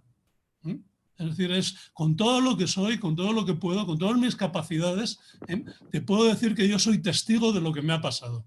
Es decir, y esto no es un proceso que ocurre en la cabeza, es un proceso que ocurre en la realidad en el que ser testigo, dar testimonio, hacer un experimento, etcétera, son cosas que ocurren en la realidad. Entonces, el giro agencial lo que hace es llevar el externismo hacia este plano, es decir, el conocimiento es parte de la vida, pero la justificación también lo es. Una justificación que habite solo en el plano del espacio de las razones como espacio lingüístico sin habitar en el espacio de las prácticas no es una justificación, puede ser simplemente una reificación o a veces una racionalización, pero no una construcción real de razones. Esto sería un poco el porqué, y ahí sí tendría muchas cosas que, por ejemplo, hay cosas en las que a José Medina yo le sigo hasta muchos lugares, pero hay cosas en las que ya no le sigo. Cuando él habla de un pluralismo en el que la verdad no importa, lo que importa es lo que nosotros creamos y tal, ahí no le sigo. A Miranda Fricker yo creo que sí, que en este está más cerca de lo que yo estoy planteando. Pero me parece que reivindicar el conocimiento es porque es parte de la realidad, es una parte de la economía de la vida, ¿no? Esta sería un poco la respuesta, ¿no? Gracias, Fernando, gracias.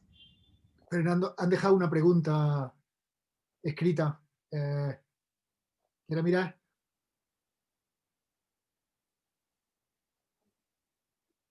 Alguien que no le va el micro ha escrito: el libro me está pareciendo magistral y muy sugerente y abierto a una nueva e imprescindible discusión colectiva.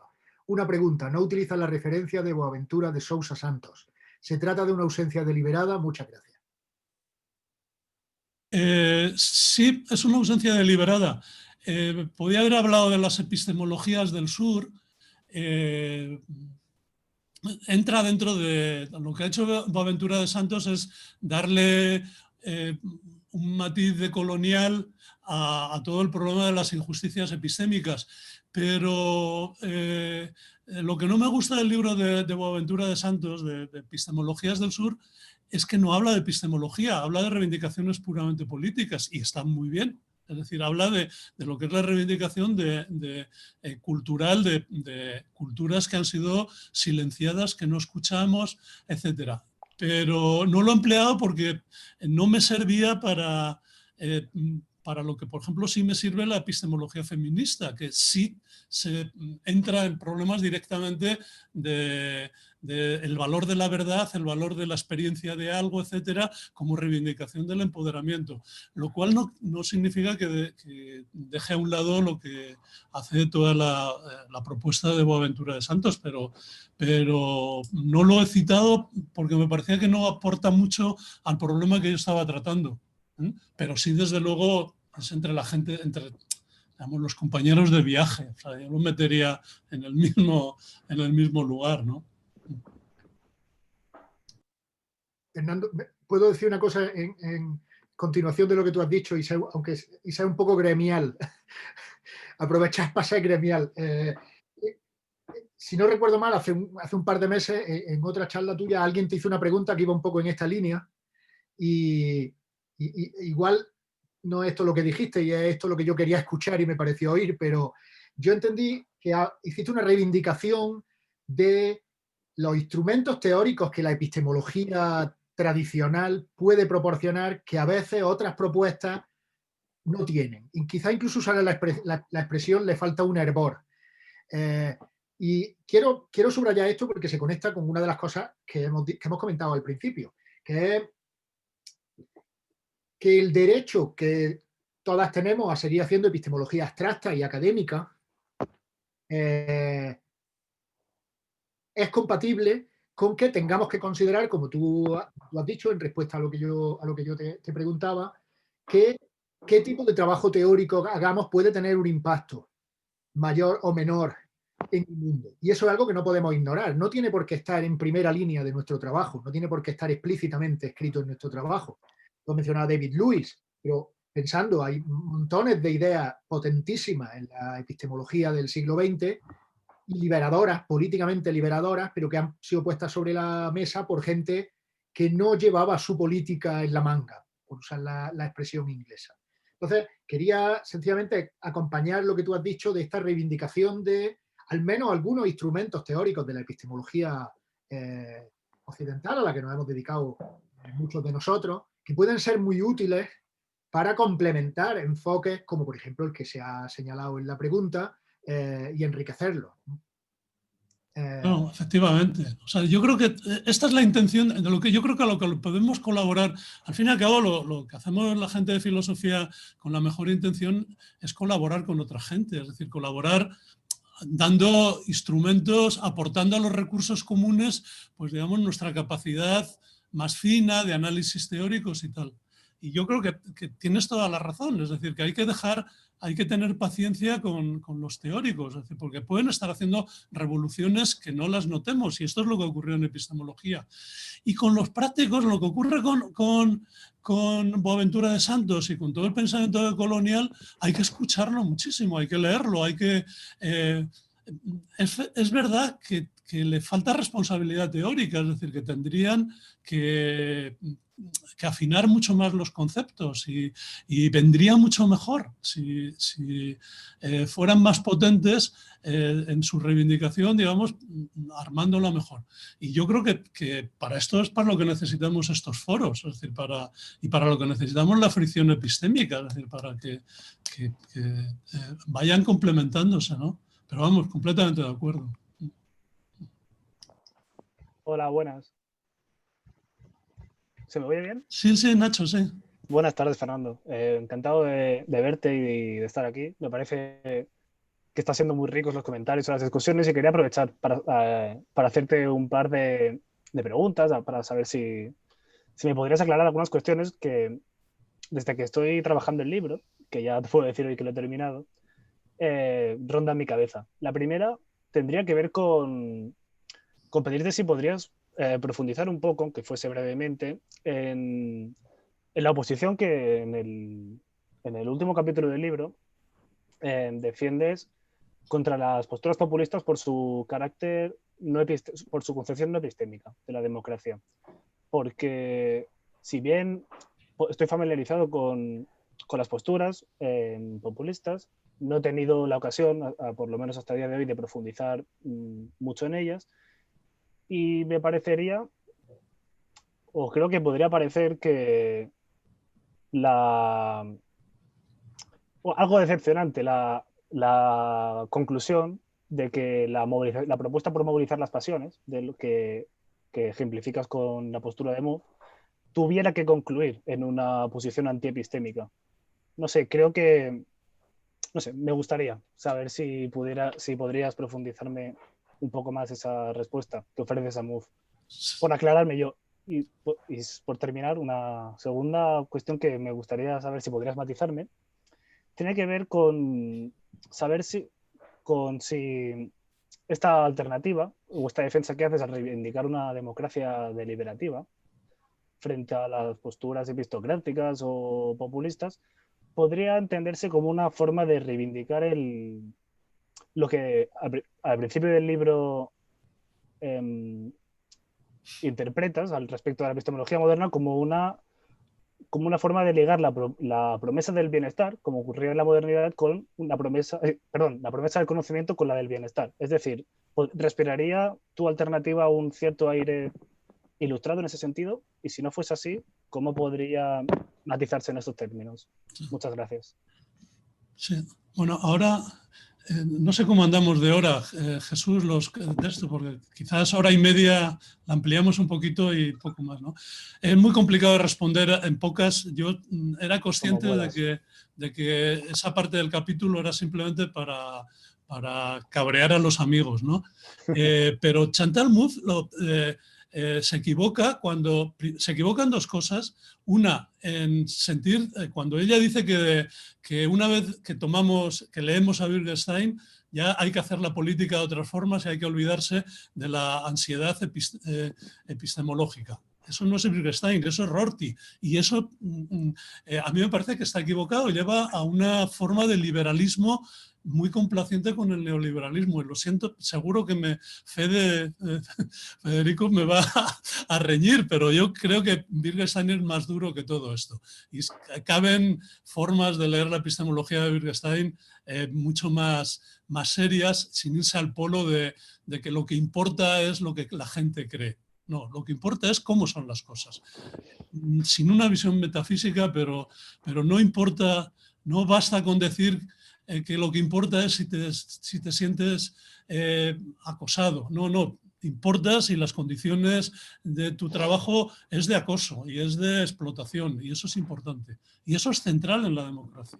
Esa sería mi crítica, y hay que darle muchas más vueltas. Yo creo que el pensamiento de Ernesto Laclau y de Chantal Mouffe se movió mucho, muy influido por Rorty, pero yo creo que ahí Rorty, en este punto, en esto de el quitar la ansiedad epistémica, se fue al otro lado.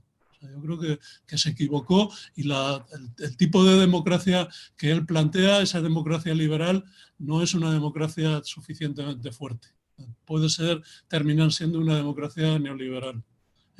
Con respecto al otro, a la relación, a la promesa del conocimiento, no es ilustrada, es la promesa del humanismo. O sea, es la promesa que viene de todas las revoluciones que ha habido, desde las primeras que hubo en el final desde el Renacimiento hasta la Revolución Francesa, a la rusa, ¿no? Es decir, la idea de que el saber lo que pasa nos libera. O sea, eso me parece que no es ilustrado, es más allá. Pero bueno, también sería para más. Muchas gracias. Sí. Moisés quería intervenir. Tomás. Muy brevemente, muchas gracias. Bueno, en primer lugar, muchas gracias por vuestra presentación y a Fernando por el libro. Me la acabo de empezar, de manera que si lo que propongo ya está completamente dicho, dímelo y ya está. Solamente quería compartir un par de reflexiones que a lo mejor no tienen que ver directamente con lo que es el libro, pero que me parece que venían muy al hilo, especialmente si hablamos de epistemología política. La primera tenía que ver con algo que se suscitó en un seminario que tenemos sobre epistemología social, un seminario que organiza Daniel Pino y Jesús Navarro, y estuvimos hablando el otro día sobre un texto de Jason Brennan, en el que ataca toda esta idea de la democracia epistémica. Y en algún momento reparamos en que todo este debate acerca de la democracia epistémica se pone en los términos de si la democracia consiste en un procedimiento que arroje unos resultados que sean más óptimos que los de procedimientos alternativos. En realidad, en mi opinión, es difícil muchas veces atacar a los críticos de la democracia epistémica, a los objetores. Había una objeción, por ejemplo, muy poderosa que se oponía contra Eslund, que es que, bueno, al fin y al cabo, una democracia de sabios únicamente, o una deliberación únicamente entre expertos, algo por el estilo, siempre va a tener más potencial epistémico que algo más, ¿no? Entonces, en fin, las objeciones son muy poderosas. Pero consideramos también que hubiese razones todavía de orden epistémico a favor de la democracia que no sean de este tipo. Y se trata de razones que tendrían que resultar llamativas o interesantes a los que estamos cerca del marco de las virtudes. Me refiero a que a lo mejor un sistema democrático es uno en el que se consigue cultivar un carácter epistémico, político de ciudadano mejor que el que nos podemos encontrar en sistemas alternativos. Siempre hago la comparación porque creo que no hace falta pensar en un régimen político que va a ser maravilloso a efectos epistémicos o políticos o lo que sea, basta con que sea mejor que los demás y nos tendremos que aguantar con eso. Esa era la primera reflexión, la posibilidad de que, por supuesto, esto no es nada original. John Stuart Mill ya decía que, bueno, que una razón poderosísima para la democracia es que fomentaba que la gente fuese pues, más tolerante, más abierta, etcétera, etcétera. Me pregunto si desde un punto de vista epistemológico esto también se puede argumentar. Y la segunda cuestión, y aquí lo dejo, es si has considerado, si cabe considerar digamos, la cara oscura de la democracia y de los aspectos epistémicos de la democracia. Todo esto, por cierto, lo digo desde el punto de vista de alguien que es favorable o que en principio me posiciono, digamos, en tu lado de la trinchera. Pero teniendo en cuenta que, por ejemplo, fenómenos como el del populismo y cuestiones por el estilo son muy propios de nuestros sistemas, ahí tenemos a Trump, cabe preguntarse en qué medida, bueno, pues los efectos epistémicos que puedan ser o que puedan devenir de una corrupción de la democracia y si le son propios, los contornos que tengan, etcétera, etcétera. Entiendo que es un libro el que es escrito en positivo, pues porque a favor de la democracia epistémica, porque el significado y el valor de la democracia es algo que todavía está, ¿no? Lo estamos combatiendo y es una cuestión que sigue en liza, pero creo que hay que estar siempre muy atento a toda esta cara oscura y no negarla. Y eso es todo. Gracias. Sí. Tienes toda la razón. Yo creo que en este debate es un debate apasionante. Es una pena que en España no se esté llevando a efecto. Yo creo que la gente de la democracia epistémica, incluida Christine Lafon, a mí me parece que tienen una deriva muy peligrosa hacia el elitismo. Están planteando que los debates tienen que ser debates regulados, en los que yo creo que la democracia tiene que ser epistémica, aceptando primero que en democracia todos somos expertos. La señora de la limpieza es tan experta en el ámbito de su mundo como el ingeniero, como el teórico político. Es decir, ahí hay zonas de conocimiento que tienen que circular y solo una democracia puede permitirse que haya una circulación del conocimiento mucho más efectiva que formas autoritarias. Es decir, esta sería mi crítica a la democracia epistémica, es el elitismo contra los no demócratas, o sea, contra los que no plantean la democracia epistémica, tipo Laclau y Chantal Mouffe, lo diría lo contrario, es decir, que se olvidan de la importancia que tiene de la circulación, se olvidan igualmente de la importancia que tiene de la circulación de las experiencias objetivas y de los conocimientos objetivos y del hecho de que lo que necesitamos son soluciones correctas. Entonces, democracia epistémica sí, pero sobre todo que sea radical. A mí me parece que la única forma de que sea posible una democracia epistémica tiene que ser en condiciones de radicalización. ¿En qué sentido de radicalización? En el sentido de profundizar los mecanismos participativos, los mecanismos de que las prácticas vayan dando lugar a nuevas conceptualizaciones, a nuevas razones. Es decir, tiene que ser muy agonística. Es decir, la democracia tiene que ser agonística, no puede llegar a consensos fáciles. Entonces ahí me parece que hay que ampliar el debate. Yo estoy con ciertas distancias respecto a la democracia epistémica y sin embargo creo que tiene que ser epistémica. Ahora, sabiendo que hay que rescatar los conocimientos que ignoramos, que son a veces los conocimientos de la gran mayoría del mundo, de otras culturas, de otros países, de otros colectivos, de la gente de abajo, etc. Entonces, rescatando eso, sí, democracia epistémica, pero todos somos expertos.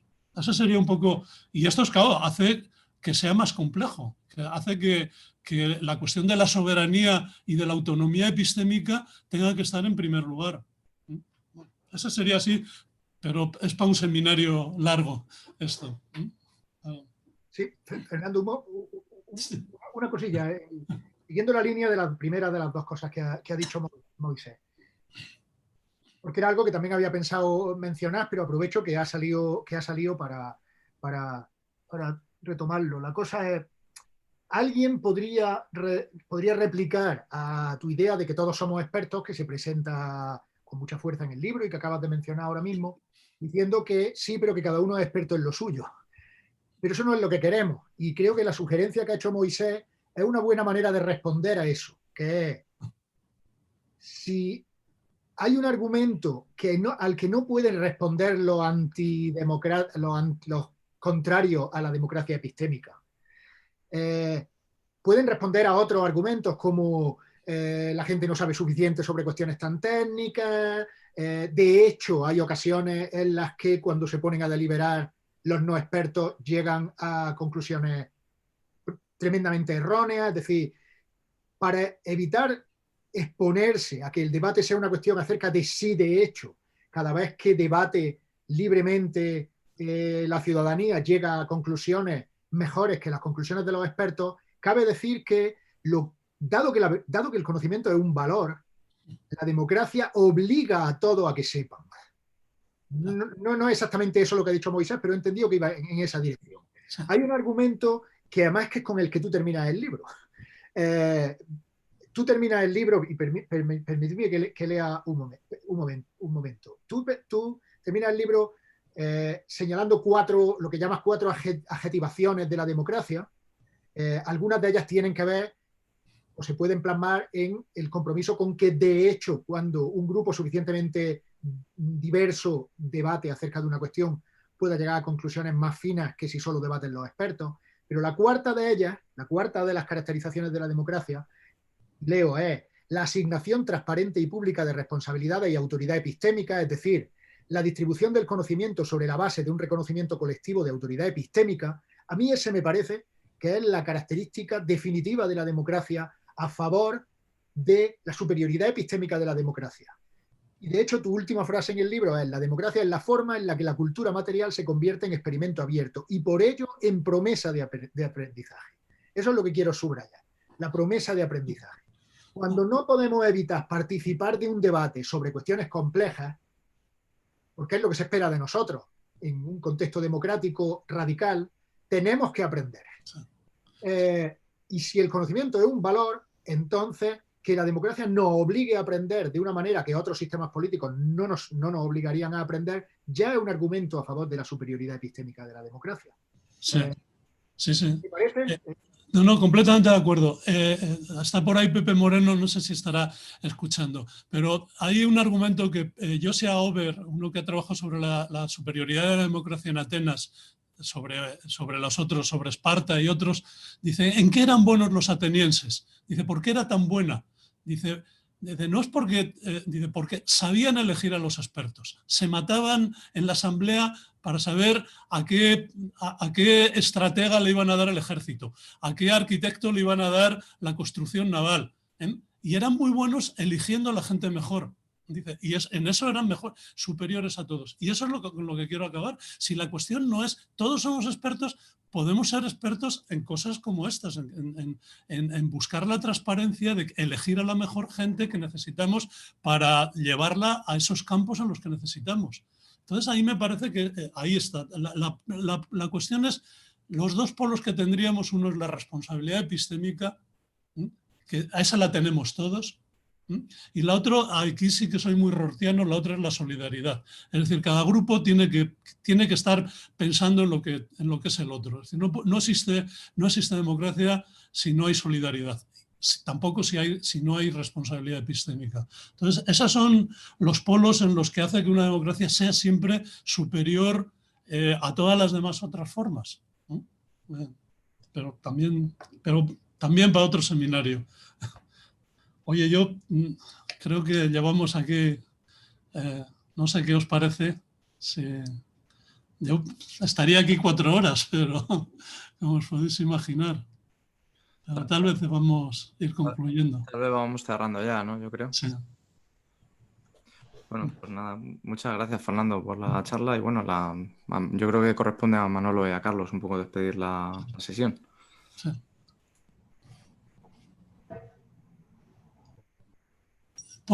Carlos, pon el micrófono.